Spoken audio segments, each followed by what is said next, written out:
Assalamualaikum warahmatullahi taala wabarakatuh dan selamat sejahtera. Pada hari ini kita akan memasuki kuliah pengurusan perniagaan bab 3 pengurusan sumber manusia bagi jam yang ketiga. Seperti biasa, sebelum kita memasuki pembelajaran pada hari ini, kita akan membuat sedikit ulang kaji apa yang telah kita pelajari pada bab yang lepas. Pada jam yang lepas, kita telah mempelajari perekrutan, yang mana dalam perekrutan terdapat kaedah perekrutan, sumber dalaman dan juga sumber luaran. Sumber dalaman terdiri daripada secara tertutup dan juga terbuka, dan sumber luaran adalah melalui periklanan, agensi pekerjaan dan juga kampus. Kemudian, calon-calon akan melalui sesi pemilihan, iaitu antara kaedah lazim yang dilalui adalah melalui borang permohonan, saringan, semakan rujukan, temu duga, ujian pemilihan dan juga ujian kesihatan. Dan setelah melalui proses pemilihan, maka proses yang seterusnya adalah orientasi, iaitu nak mengorientasikan pekerja-pekerja baru dalam organisasi sedia ada. So, pada hari ini kita akan memasuki proses yang seterusnya, iaitu latihan dan pembangunan. So, apa yang dimaksudkan dengan latihan?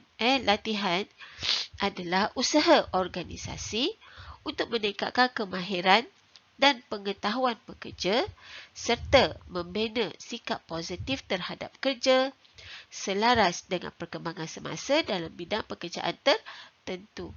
So, dalam latihan, terdapat dua bentuk latihan, iaitu latihan semasa kerja dan latihan di luar waktu kerja.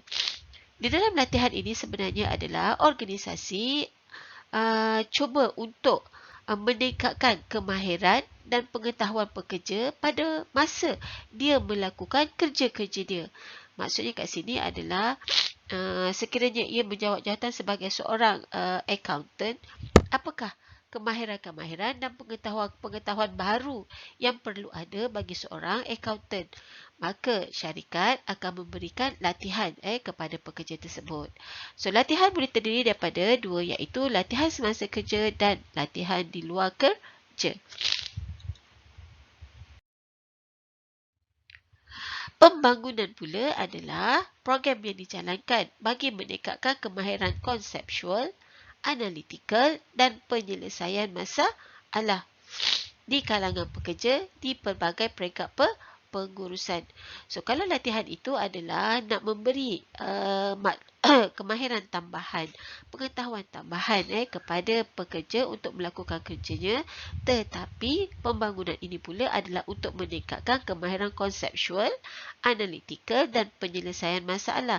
Dan selalunya program pembangunan ini adalah diberikan kepada pekerja-pekerja yang bakal menjawat jawatan ataupun memasuki bidang peringkat pengurusan.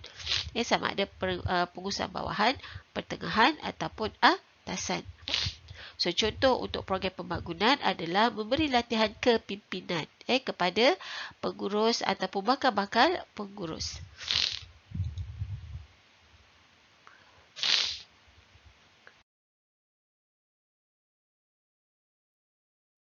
Okay, kita lihat latihan dan pembangunan. Yang pertama adalah latihan. Latihan terdiri daripada dua, iaitu latihan semasa kerja dan di luar waktu kerja. So, apakah yang dimaksudkan dengan latihan semasa kerja? Latihan semasa kerja adalah latihan yang dijalankan semasa pekerja sedang bekerja. Maksudnya dekat sini adalah pekerja itu sedang bekerja daripada pukul 8 sampai pukul 4, dan pada waktu bekerja itulah latihan diberikan kepada pekerja-pekerja tersebut. So, jadi jenis latihan yang biasa diamalkan di dalam latihan semasa kerja ini adalah program perantisan, program mentor ataupun coaching, dan juga program pusingan kerja. Pusingan kerja ni biasanya pelajar dah biasa dengar kan? Kita dah belajar dekat dalam bab 2 sebelum ini. Okay, program perantisan. Apa yang dimaksudkan dengan program perantisan? Program yang perlu dilalui oleh calon dalam masa yang telah ditetapkan dengan mempelajari dan melakukan tugas-tugas yang telah ditentukan sebelum diterima sebagai pekerja bertaraf. So, dalam program peratisan ini, calon pekerjaan tersebut, dia hanyalah diiktiraf sebagai apprentice. Saya percaya pelajar-pelajar semua pernah dengar program apprentice kan? Jadi dalam menjalani program apprentice ni, calon tersebut tidak dianggap sebagai pekerja dalam syarikat tetapi sedang melalui latihan. Dan latihan-latihan yang dilakukan dalam organisasi tersebut adalah kerja-kerja yang perlu dilakukan oleh pekerja tersebut sekiranya dia menjawat sesuatu jawatan dalam organisasi. Dan latihan program peratisan yang perlu dilalui ini bergantunglah kepada bidang tugas daripada seawal 6 bulan sehingga ada organisasi yang melakukan program peratisan selama 2 tahun. Dan dalam melalui program peratisan tersebut, calon-calon tersebut tidak dibayar gaji tetapi dia akan dibayar allowance lah dan mempunyai keistimewaan seperti pekerja-pekerja yang lain. Cuma dia tidak dianggap sebagai pekerja bertaraf dan dia juga mungkin tidak akan diberikan bonus sama seperti pekerja-pekerja dalam organisasi yang tetap lah. So, contoh untuk program peratisan ini, Ali menjalani program peratisan pembuatan kereta di syarikat Honda selama 1 tahun sebelum menduduki ujian dan diterima sebagai pekerja tetap. So, dalam program peratisan ini sebenarnya pihak calon dia akan melalui satu tempoh yang mana dalam tempoh tersebut dia akan mempelajari tugas-tugas yang perlu dilakukan apabila menjawat sesuatu jawatan, dan dalam tempoh tersebut pada akhirnya calon akan diberi ujian. Dan sekiranya lulus ujian tersebut, calon akan diterima bekerja sebagai pekerja tetap dan ditempatkan di jabatan-jabatan tertentu. Sekiranya pekerja tersebut tidak lulus ujian, maka dia akan diberikan sijil dan bolehlah menggunakan sijil tersebut untuk memohon kerja di syarikat-syarikat yang lain.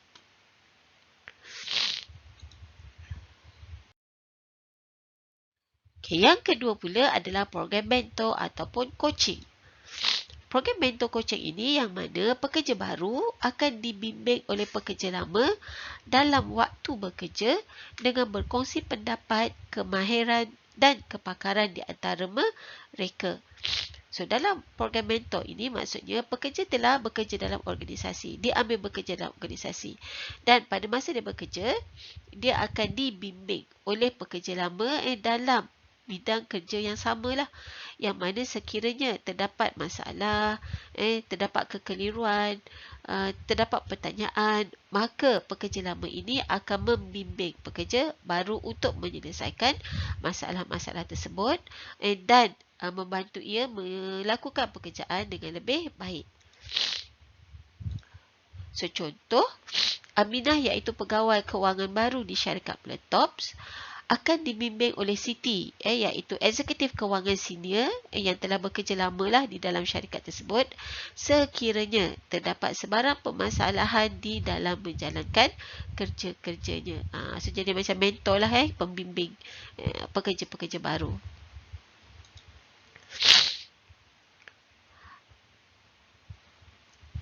Okey, yang